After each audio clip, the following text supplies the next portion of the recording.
سبخه سیل باره گلستون میشه این خونه همین جوری نمیمونه دل درگیر دل شوره که چشم عاشق کوره من اون روزای خوش دوره همین جوری نمیمونه به روز خوب میاد که ما همون نکشیم به هم نگاه بد نکن با هم دوست باشیم و دست بندازیم بوشونه های هم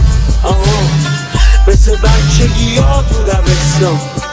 هیچ کدوممونم نیستیم بیکار در حال ساخت و ساز ایران واسه این که خسته نشیم بار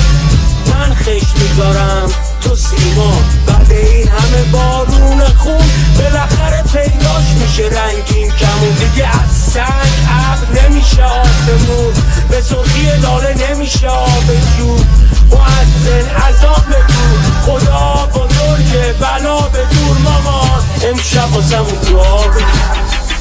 یه روز خوب و میبینم که خورشید از پس ابر سیاهه گریه میخنده به حق خاک و آبادی خدای عشق و آزادی در بازو نمیبنده راستی وقتی یه روز خوب میاد شاید از ما چیزی نمونه جز خوبی ها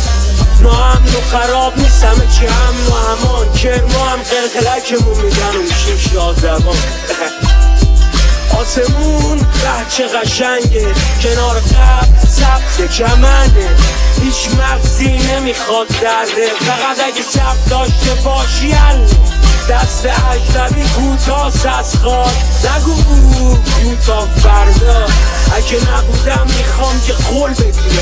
که هر سربازی دیدی گل بدی دیگه هیچ موقعی پشت میله نیست هیچ زن آزاده‌ای بیوه نیست دخترم بابات داره میاد خونه آره برو باز شام میزه